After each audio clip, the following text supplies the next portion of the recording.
बिस्मिल्लाहिर्रहमानिर्रहीम। अस्सलाम वालेकुम। The foundations total quality management. Components of quality. Quality के हमारे पास कंपोनेंट्स क्या होते हैं? हमारे पास बेसिकली जो कंपोनेंट्स हैं वो चार होते हैं और इनको हम PDCA साइकिल के नाम से भी पढ़ा जाता है। P का मतलब ये होता है प्लान, D का मतलब डू, और फिर C का मतलब चेक, और फिर A का मतलब एक्ट। प्लान का क्या मतलब होता है? प्लान में जैसे भी अब हमारा कोई प्रॉब्लम आ गया तो हम उसको किस तरीके से उसका सोल्यूशन निकालते हैं, उसके सोल्यूशन को हम किस तरह से प्लान करते हैं। डू का मतलब होता है कि आप करते हो, यानी कि वर्किंग ऑन प्लान। ओके। फिर चेक का है, चेक में आप क्या करते हो? हम टेस्ट कर रहे होते हो कि वेदर योर जो प्लान आपका है, whether your plan is suitable और नॉट। ठीक है। और एक्ट में क्या होता है? एक्ट में आप एक्चुअल में परफॉर्म कर रहे होते हो, आप कोई एक्शन परफॉर्म कर रहे होते हो अपने प्लान पर। Dimensions of quality. Dimension of quality का मतलब ये है कि जब अब देखें क्वालिटी को किस किस तरह से टेस्ट किया जाता है। अब जो यूजर होता है, जब मतलब कस्टमर होता है, वो किस तरीके से एक चीज की, प्रोडक्ट की क्वालिटी को जज कर रहा होता है, तो वो उसको हम डायमेंशंस ऑफ क्वालिटी कहते हैं। सबसे पहले आता है परफॉर्मेंस। अब मोस्टली कस्टमर जो होता है वो प्रोडक्ट की क्वालिटी को कैसे जज कर रहा था? उसकी उसकी परफॉर्मेंस की बेस पे जज कर रहा था। परफॉर्मेंस की बेस पे कैसे? जैसे कि जब आप कोई टीवी खरीदने जाते हो तो आप टेस्ट करते हो कि अच्छा उसकी क्वालिटी जो है, साउंड की क्वालिटी कैसी है, उसकी वीडियो की क्वालिटी कैसी है, उस टीवी की पिक्चर की क्वालिटी कैसी है। तो आप इन चीजों को जज कर रहे होते हैं। तो ये जजमेंट ही जो होता है वो हमारा परफॉर्मेंस होता है कि हम उस चीज की परफॉर्मेंस को चेक कर रहे होते हैं। फिर हमारे पास आ जाते हैं फीचर। फीचर का क्या मतलब होता है कि एडिशनल करेक्टरिस्टिक्स होते हैं। ऑपरेटिंग करेक्टरिस्टिक का मतलब ये होता है ना कि आप इनिशियली चेक करते हो कि वो वर्क किस तरह से करी है वो आपकी प्रोडक्ट। और एडिशनल करेक्टरिस्टिक के उसमें अच्छा ज्यादा फीचर्स क्या है, ज्यादा एडिशनल उसमें क्या करेक्टरिस्टिक है जो चीज हम खरीदने जा रहे हैं।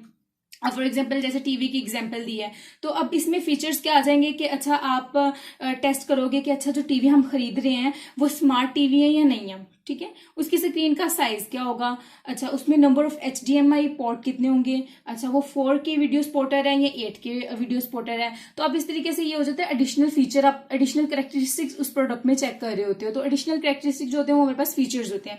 फिर रिलायबिलिटी होते हैं।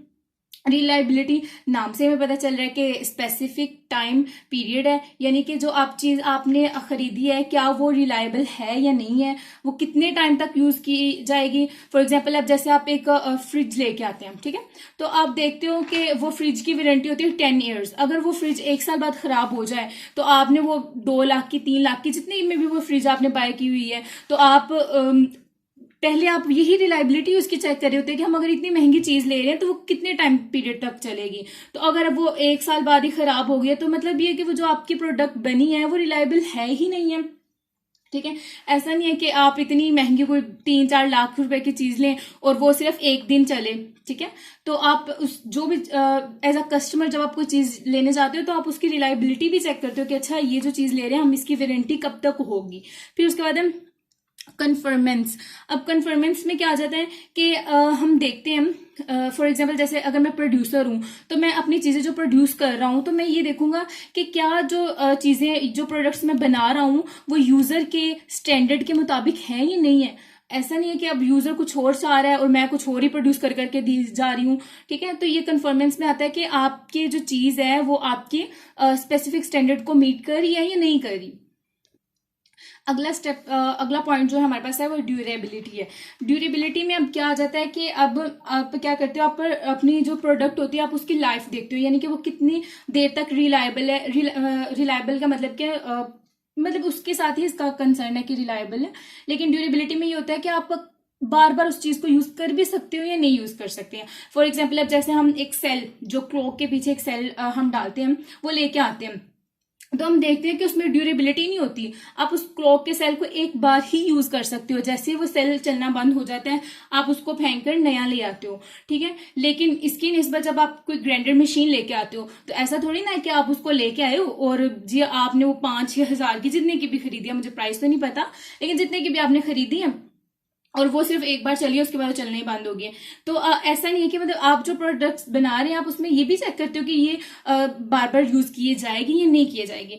फिर उसके बाद है सर्विस एबिलिटी। सर्विस एबिलिटी का मतलब ये है कि आपकी जो प्रोडक्ट है वो अगर फॉर एग्जाम्पल खराब हो जाती है तो क्या हम उसको मेंटेन करा सकते हैं, क्या उसको रिपेयर करा सकते हैं। तो अभी मैंने जो आपको एग्जाम्पल दी एक सेल की, कि अब देखिए अगर आप एक सेल खरीद के लाते हो तो आपको कंफर्म है, आपको पता है ये बात कि आप उसको रिपेयर नहीं करवा सकते। मतलब आप करवा सकते हो रिपेयर, लेकिन फॉर एग्जाम्पल आप रिपेयर क्यों नहीं करवाते, क्योंकि जब आप उसको रिपेयर करवाने जाओगे उसकी जो प्राइस है वो 20 रुपीज है। आप रिपेयर करवाने जा रहे हो तो जब आपने रिपेयर करवाने गए हैं तो वो जो है वो आपसे डिमांड कर रहा है कि जी आपने मुझे 100 रुपीज देने हैं तो मैं आपको ये सेल को ना रिपेयर करके आपको दे दूंगा। ठीक है, तो वो उसकी बहुत ज्यादा कह सकते हैं कि हमारे पास प्राइस हाई होती है रिपेयर करवाने की, इसलिए हम उसको फिर प्रेफर नहीं करते।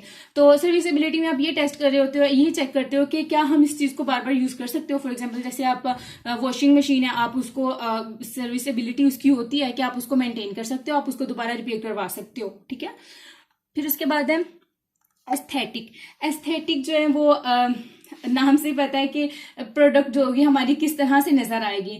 फॉर एग्जांपल जैसे अब हम लोग कोई खाने की चीज खरीदने चले जाते हैं एज अ कस्टमर, तो हम देखते हैं अच्छा पहले हम देखते हैं अच्छा वो चीज लग कैसी रही है, फिर हम देखते हैं अच्छा ये मीठी होगी या कड़वी होगी, फिर हम देखते हैं अच्छा इसके, फिर हम स्मेल भी करते हैं कि अच्छा पता नहीं कितने दिन की पड़ी हुई है या फ्रेश बना के दी है। नेचुरल ये चीजें टेस्ट करते हो आप लोग। ठीक है, तो इन शॉर्ट क्या प्रोडक्ट की क्वालिटी को आप देख रहे हो, प्रोडक्ट की लुक को देख रहे होते हो कि वो किस तरह से नजर आ रही है। तो अगर एज अ प्रोड्यूसर अगर हम बना रहे हैं तो हम क्या करेंगे, हम जो प्रोडक्ट है हम उस प्रोडक्ट को देखेंगे क्या वो यूजर के टेस्ट के मुताबिक है या नहीं है। अब फॉर एग्जांपल अगर यूजर सेल फोन खरीदना चाहता है और हम एक नई प्रोडक्ट बना देते हैं जिसमें जी कीबोर्ड अलग से हाथ में पकड़ा है और बाकी एक छोटा सा बॉक्स जो है वो अलग से है, मतलब स्क्रीन अलग से दी हुई है, तो वो क्या है कि वो यूजर के टेस्ट के मुताबिक नहीं होगी। अगर वो सेलफोन चाह रहा है, स्मार्टफोन चाह रहा है, तो उसका मतलब ये है कि वो उसमें कीबोर्ड वगैरह सब कुछ जो भी उसकी मशीनरी जो भी उसकी वो है स्क्रीन वगैरह वो एक फोन के अंदर ही होना चाहिए।